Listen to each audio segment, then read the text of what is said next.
And now a word from our sponsors, John. Well, I'm going to say this. This is one of those episodes that you think you know where it's going, and then it just near the end takes kind of a swerve, and you're just like, no, no, not the feels, not no. And it made you care so hard.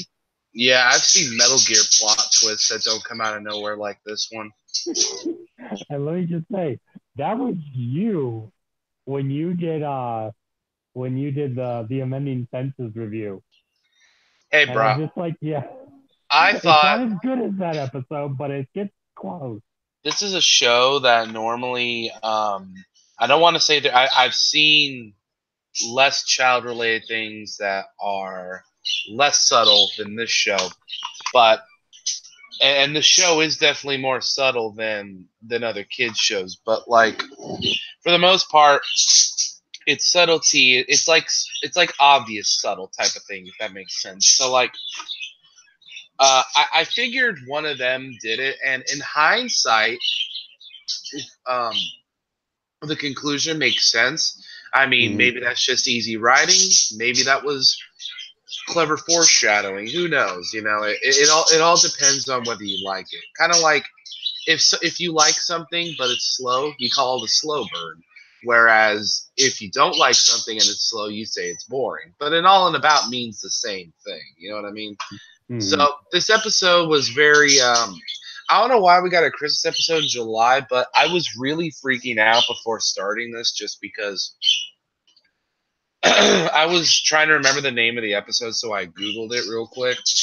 And there's like two different episodes that are episode 14 of MLP, and I'm worried we even got the right one because ours said episode 14, but Yakety Sax also said episode 14 Mm-hmm. of season 8. So that got me a little concernicus because I was like, wait, what if me and John dead ass watched the completely different episodes? I Well, it's thought the sort of thing.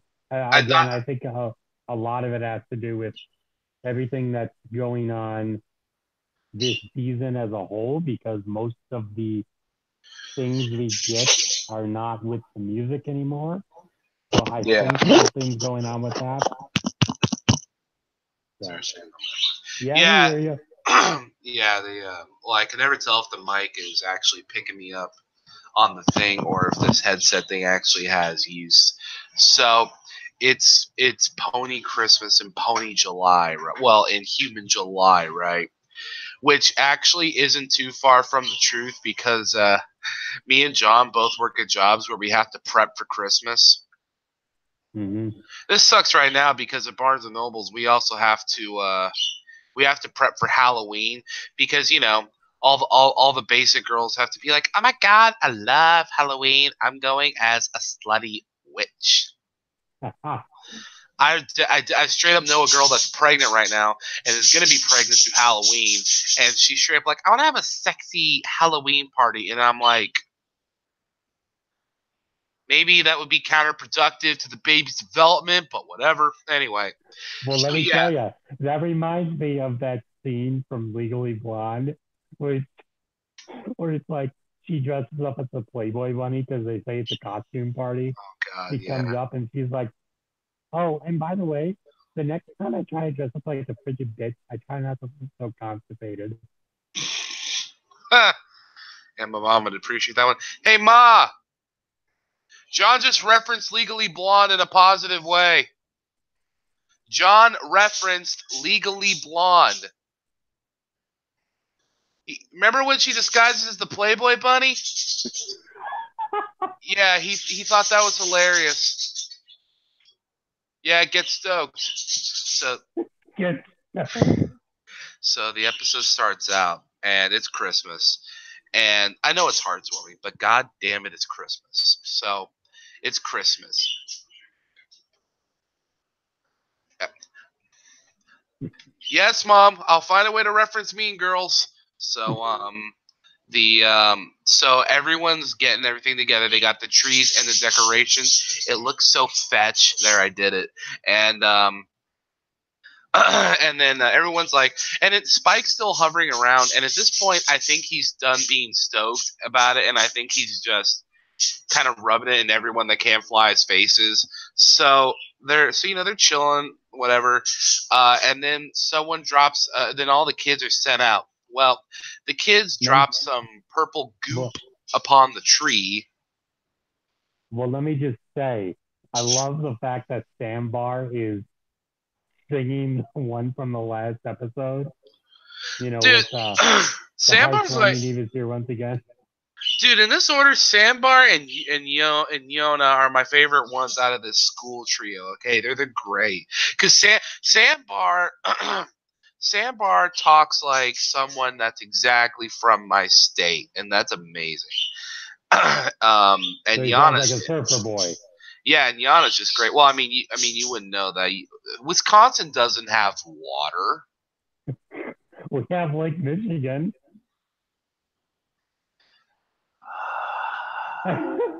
That's not real. That's like saying the Blink 182 smiley face didn't directly rip off the Nirvana smiley face. I mean, bruh. Well, really think about it. There should be someone that's like, if you see someone doing a quote unquote conspiracy theory, just bring out a larger conspiracy theory and then blame them for covering up the truth. So like, well, I mean, was like, you believe in the moon? Well, I mean, water isn't even real when you think about it. I mean, think about it. Humans are mostly water, right? Humans are mostly water, right? You know what else is mostly water? Bleach. Why can we not drink bleach or eat Tide Pods? These are the questions. Stop letting me not have fun with my life. These are the questions that you start asking yourself when you get older. When you're a kid, you're like, what does this do? What does that do? What's the world? What's the world for? What was really the message behind Metal Gear Solid 2? But then you get older and you start wondering, why can't I eat a Tide Pod? Yeah. So the Christmas tree gets no scope wrecked. And Twilight is like, all right, children, you're the only students at this school.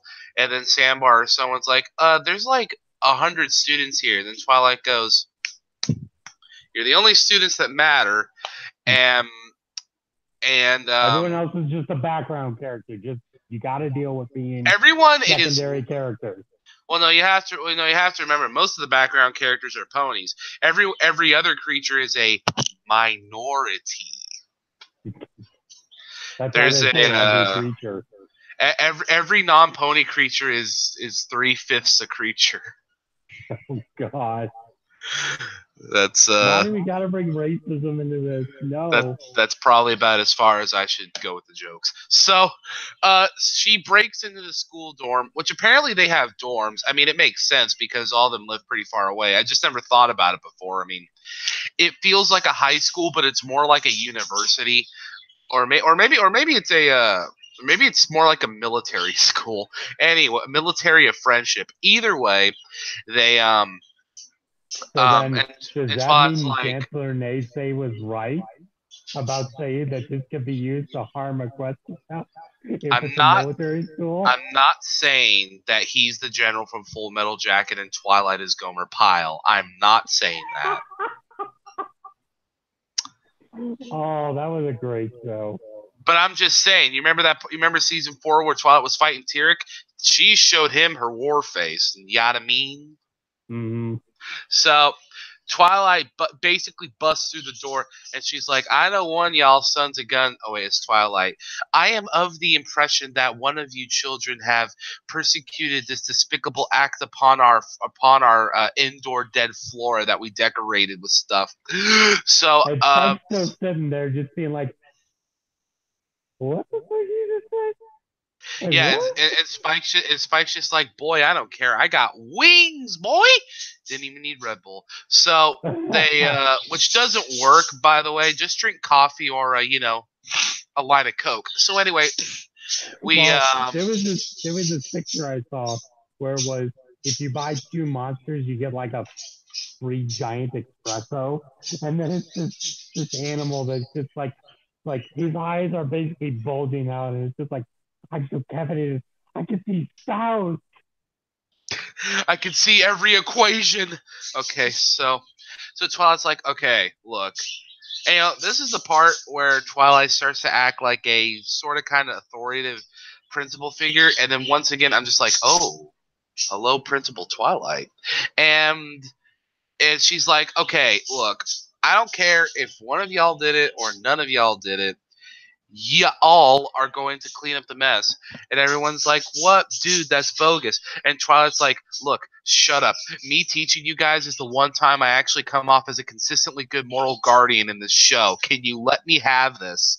So the six students, which if you think about it, are really literal six living embodiments of all the main six's character development over the last 8 years, are cleaning up the place, and the episode Twilight calls them in one by one, and meanwhile Mm. they're all telling their respective Christmas story. Yana's is the first one, I think, and she doesn't even her her her Christmas doesn't even sound like a real Hearthswarming. It just sounds like she went to an Anthrax concert. Like, but it's like an Anthrax, or like, I don't know, like a nuclear assault show that just lasts a whole month. Which I'm like, dude, that's pretty sick. It's like if Mayhem Festival or Warp Tour never ended, or if Warp Tour had better bands. There's Honestly, that. though, I like the creative ways that they tried to twist Twilight's words because Twilight sent them a list of what they should do to do, That's right. That's right. their The work morning. changeling. It's the changeling that's up first, and Yep. she says that they follow Twilight's instructions to literal. And yeah, I remember that one. That was funny. Like they did it so literally. I'm just like, oh my gosh. They built a fire. They built wood and painted fire on it. This is hysterical. This reminds me of who is the kid that was friends with Jimmy Neutron, the fat kid. I forget Your his name. mom did. It was Carl. Carl. It reminds me of Carl's family when they do that. When they do that whole thing of we're standing and singing and singing and standing. What's wrong, Jimmy Coon? Could it be that you want my croissant, boy? So they well, oh yeah, there's so dude, the changelings should be SoundCloud rappers because they literally construct fire. So I mean, build a fire, build the bars. You know what I mean? So Yeah. so there's that one. Then it's Yana's story, and then the hippogriffs.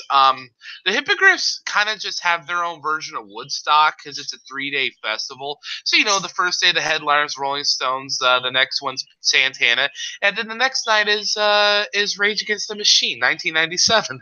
So Yep. well, there were 3 Woodstocks. They did it in the 60s, and they did 2 in the 90s. They stopped doing them after the 90s ones because they overreacted. I mean, so a couple people got trampled, a couple people died. I think a couple people got set on fire. There were a couple rape allegations, but there was a lot of good bands. I mean, Mm-hmm. Woodstock 97, for instance, how many shows could you go to where, no, 94, I'm sorry, it's 94 to 97. How many concerts could you go to where literally one day you could see Primus, Red Hot Chili Peppers, Limp Bizkit, Nine Inch Nails, Marilyn Manson, and the Dave Matthews Band all in one place? That's a pretty broad range of music there. You know who likes the Dave Matthews Band? My dad. That's just weird to me. Then again, there are people who think that, like, I mean, if you really want to look at it, people think that rock legends like Queen are good for opera singers as well. I want to ride my bicycle. So they're all telling their Christmas stories, right? And the I want to hypocrites. see that movie, by the way. That looks amazing. So the changelings are SoundCloud rappers. The hippogriffs have Woodstock. The yaks have Warp Tour. Sandbar Sock'em will get set on fire, and then who's the other one? Oh, the dragon. So wait, what do the Yeah, dragons do? Smolder.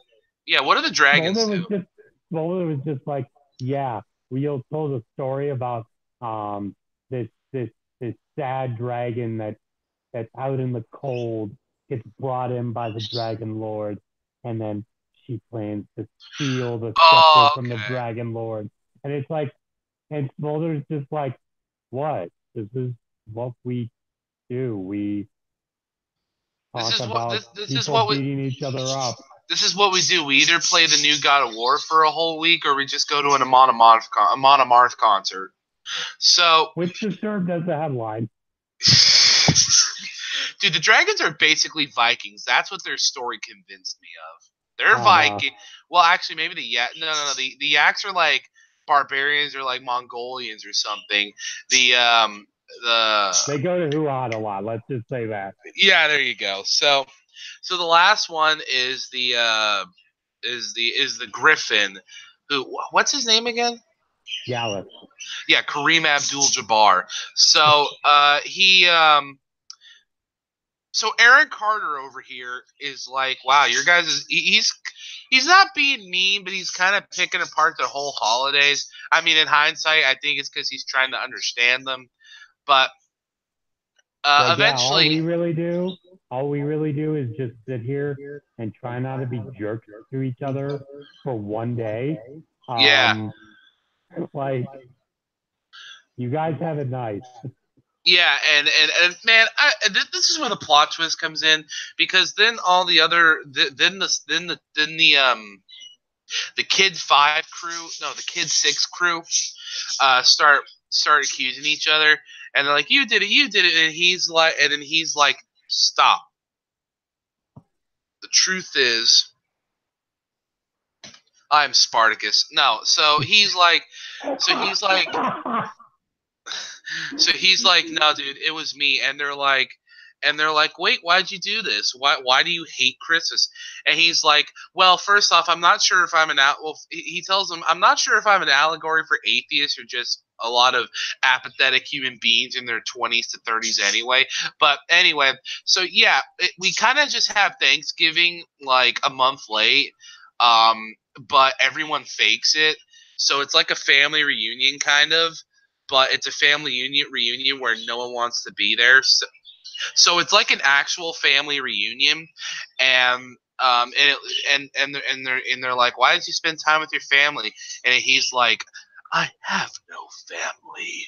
He's like Snake from the first Metal Gear Solid, where he's like, I don't have a family, but I was raised by many people. Except, I don't know. I think this guy's just a straight up orphan, which that's messed up when they'll confirm that dude was solo, alone and stuff.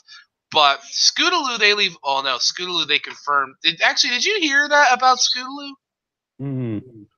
So in a book, they sort of casually dropped where Scootaloo lives.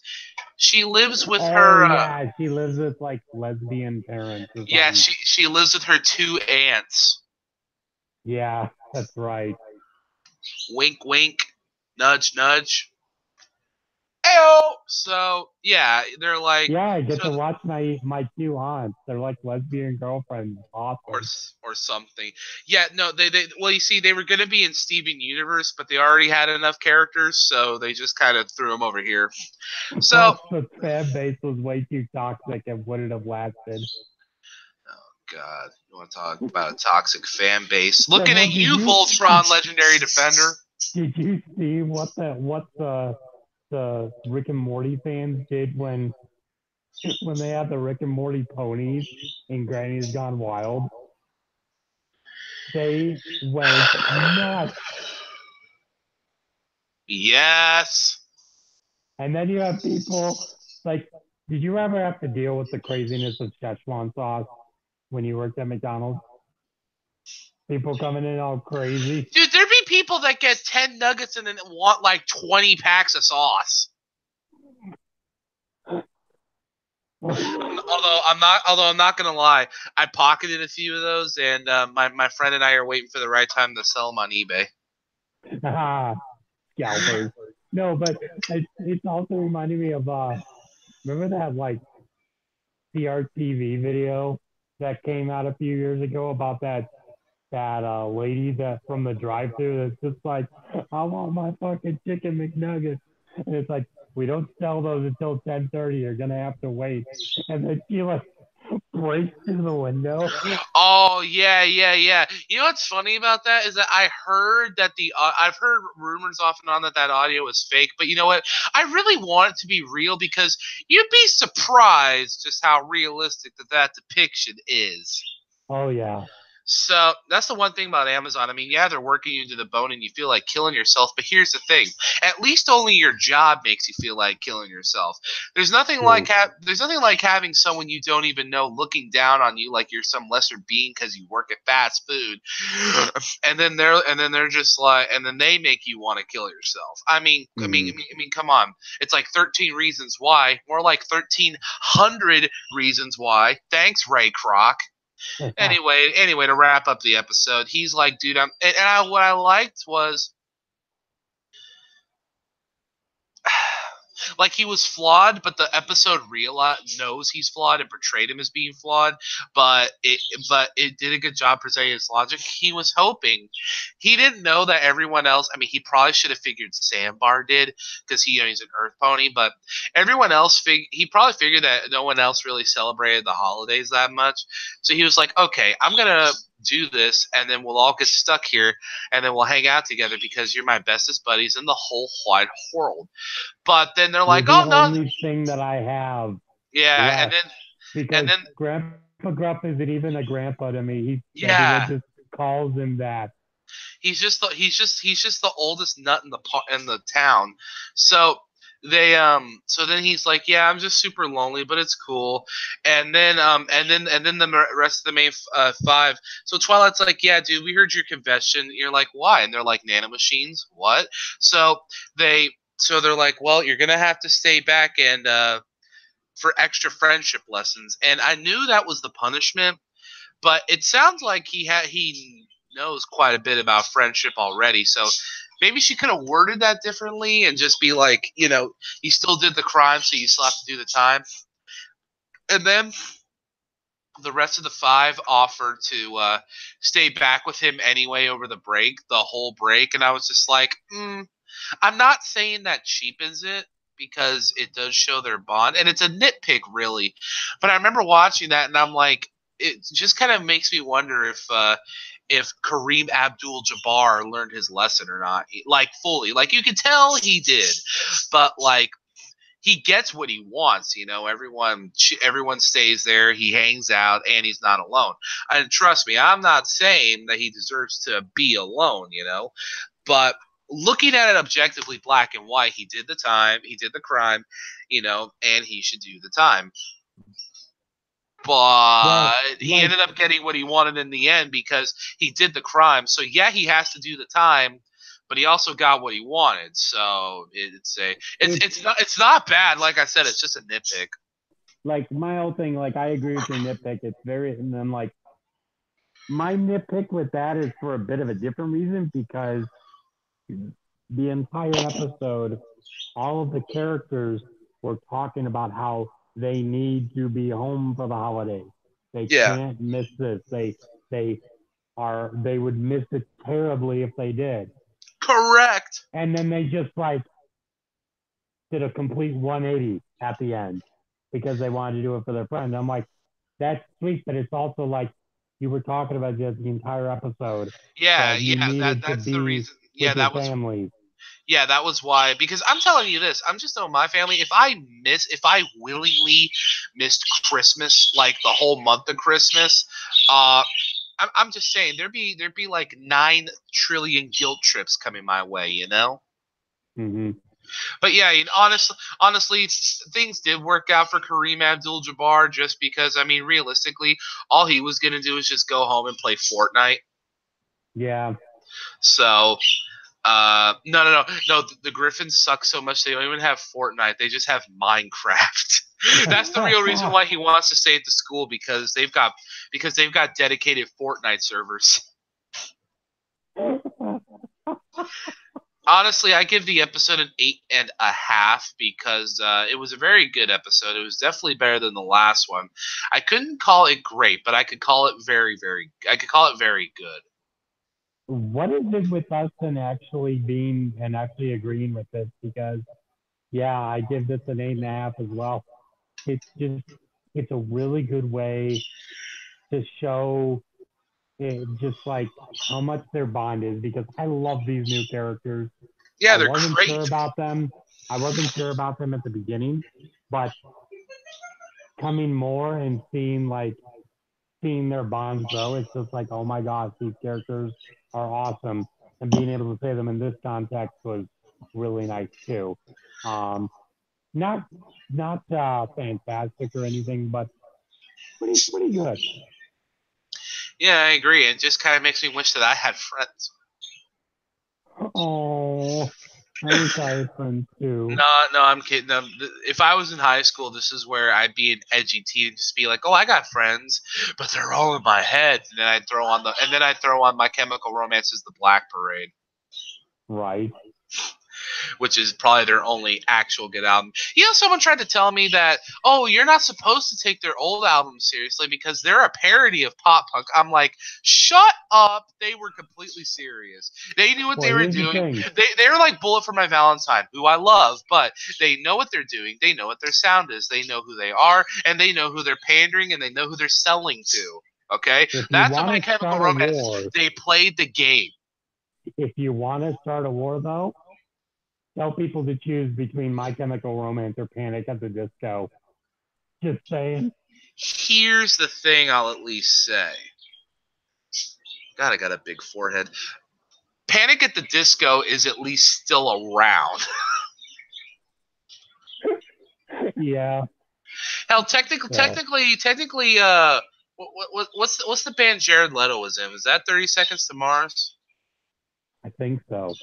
Yeah, technically his band's more relevant, and that's partially just because he's an actor now. So Yep. anyway, so yeah, pop punk bands aside, yeah, we give it an 8.5. Yep. Um, and I believe yeah, Yakety Sax is the next episode. it better be just because I'm really confused because half of the episodes are on Daily Motion without sound, and then the other half already aired in like Norway or the Philippines or something. Hmm. So I don't. They're probably already on season 12, but the government's just keeping that shit on lock. Right. Anyway, The Queen doesn't want spoilers. That's why. all right. So yeah, that was a good one. We'll be back at some point with the next episode at some time, somewhere down the road, somewhere in time on the other side. So yeah, that's it from me, Snakeskin, And that's it from me, John. and we'll see you in the next video. And remember, have your pets sprayed or neutered. Peace out, Dragon.